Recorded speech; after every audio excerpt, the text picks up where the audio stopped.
Unwelcome bodyguard for Snoop Dogg discloses celebrities in New York demonstrating against the return of Meghan and Harry. The Duke and Duchess of Sussex will be visiting New York City for the first time since their nearly disastrous 2-hour vehicle pursuit with paparazzi in May of last year.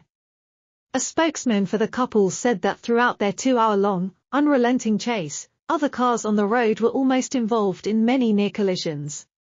They said that the paparazzi's automobiles persisted in trying to follow the Sussexes and Doria to the private residences where they were staying, even after being confronted by uniformed police several times.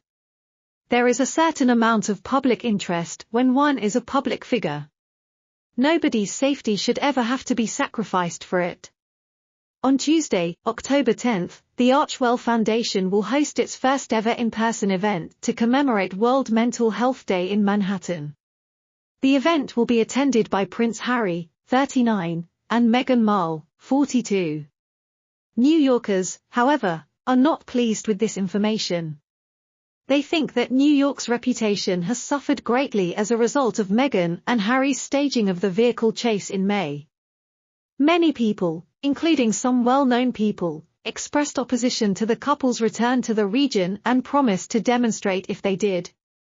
The former bodyguard for Snoop Dogg discussed his thoughts on the vehicle chase between Prince Harry and Meghan Markle in New York on his talk show on Wednesday.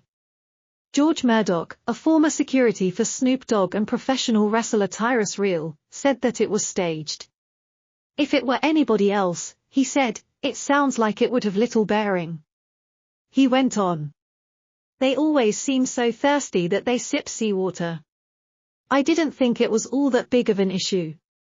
Tyrus went on, "You're in New York, it's going to be crowded, maybe have your publicist stop calling paparazzi and telling them where you are to get in a cab going around the corner and come back seems silly."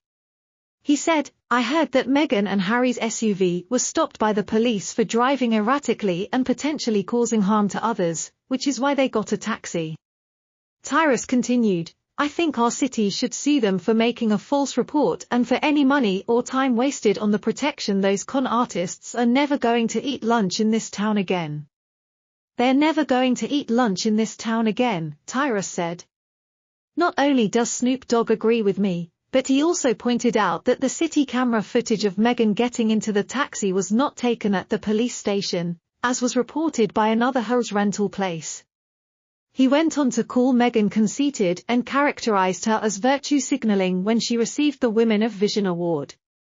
This comes after peers expressed doubt about the circumstances and admitted to being a little pessimistic.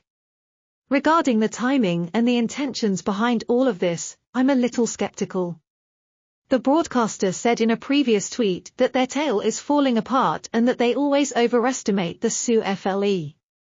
According to a statement released by the New York Police Department on Wednesday evening, May 16, the NPD supported the private security group escorting the Duke and Duchess of Sussex.